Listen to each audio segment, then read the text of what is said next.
Halo semua, terima kasih telah bergabung dengan kami hari ini. Dalam video ini, kami ingin mengajak Anda untuk memahami gangguan somatoform dan bagaimana kita semua bisa memberikan dukungan yang sangat dibutuhkan oleh mereka yang mengalaminya.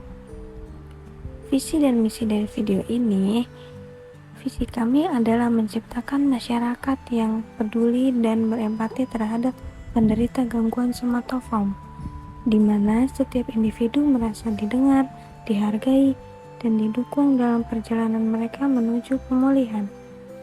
Misi kami meningkatkan kesadaran masyarakat tentang gangguan somatoform, memberikan edukasi tentang cara-cara efektif untuk mendukung penderita, mendorong terciptanya lingkungan yang inklusif dan penuh empati. Somatoform itu apa sih? Penjelasan somatoform. Gangguan somatoform atau somatic symptom disorder (SSD) adalah gangguan mental di mana seseorang mengalami gejala fisik seperti nyeri perut, ketidaknyamanan, sesak napas, atau rasa sakit tanpa ada penyebab fisik yang jelas meskipun telah dilakukan pemeriksaan medis menyeluruh. Gangguan ini dapat menyebabkan tingkat stres emosional yang tinggi dan bahkan depresi pada individu yang terkena. Gejalanya seringkali berulang dan pasien sering meminta pemeriksaan medis meskipun hasilnya negatif. Seringkali menolak kemungkinan penyebab psikologis meskipun adanya gejala kecemasan atau depresi yang terlihat jelas. Gejala pada gangguan somatoform. Orang yang mengalami gangguan somatoform mengalami berbagai gejala seperti nyeri punggung, nyeri dada, pusing, kelelahan, atau ketidaknyamanan pada bagian tubuh.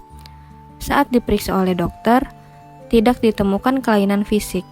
Sebelum mendiagnosis gangguan somatoform, dokter perlu memastikan bahwa keluhan yang disampaikan oleh pasien tidak memiliki penyebab yang jelas. Gejala gangguan somatoform dapat diklasifikasikan sebagai hadir atau tidak.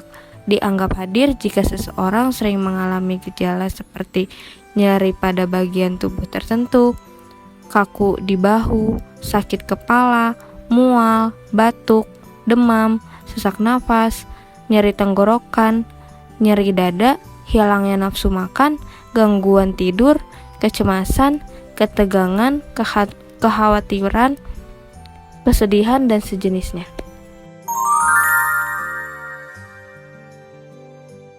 Alia adalah seorang mahasiswa berusia 20 tahun yang hidupnya terlihat sempurna dari luar. Dia cerdas, aktif dalam organisasi kampus, dan memiliki banyak teman. Namun, di balik kesempurnaan tersebut, Alia menghadapi tantangan yang tidak terlihat oleh banyak orang. Gejala fisik yang mengganggunya secara konstan. Awalnya, Alia mengalami nyeri perut yang hebat. Dia memeriksakannya ke dokter berkali-kali dan menjalani beberapa tes medis. Tetapi tidak ada yang dapat menjelaskan apa penyebabnya. Nyeri perut itu seringkali disertai dengan sakit kepala yang parah dan sesak napas. Kondisi ini membuat Alia merasa frustasi dan tidak dapat dipahami oleh orang lain. Teman-temannya mulai menganggapnya terlalu sensitif, sementara keluarga merasa bingung dengan ketidakjelasan diagnosis medis yang ada. Kesimpang siuran ini berlanjut sampai seorang teman sekelas Alia, yaitu Rina yang belajar psikologi, menyarankan Alia untuk mencari bantuan dari seorang psikolog. Meskipun ragu karena Alia yakin masalahnya itu murni fisik, dia akhirnya setuju untuk mencoba. Di sesi konselingnya, Alia bertemu dengan seorang psikolog yang mendengarkan ceritanya dengan penuh perhatian. Melalui beberapa sesi, psikolog memperkenalkan Alia pada konsep gangguan somatoform, di mana gangguan gejala fisik yang dirasakan Alia sebenarnya berasal dari masalah psikologis, seperti stres dan tekanan emosional.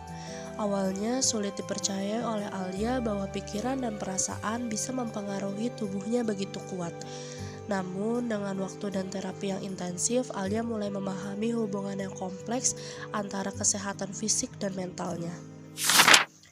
Terapi kognitif perilaku membantu Alia untuk mengenali pola-pola pikiran yang memicu gejala fisiknya dan belajar teknik-teknik relaksasi seperti meditasi dan olahraga ringan. Meskipun gejalanya tidak hilang sepenuhnya, Alia merasa lebih mampu menghadapinya dengan cara yang lebih sehat dan produktif. Dukungan dari keluarga dan teman-temannya juga sangat berarti dalam proses penyembuhannya. Kisah Alia adalah pengingat yang kuat bahwa kesehatan tidak hanya tentang tubuh kita, tetapi juga tentang pikiran dan perasaan kita. Pendekatan holistik yang mengintegrasikan perawatan fisik dan mental dapat membantu seseorang seperti Alia untuk menemukan keseimbangan dan kualitas hidup yang lebih baik.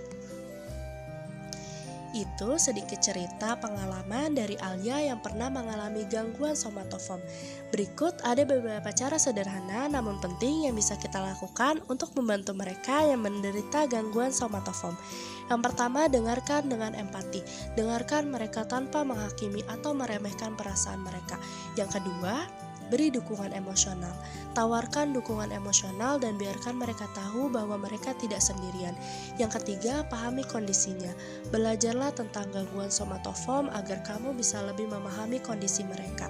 Yang keempat, dorong untuk mencari bantuan profesional. Bantu mereka untuk mendapatkan bantuan dari profesional kesehatan mental.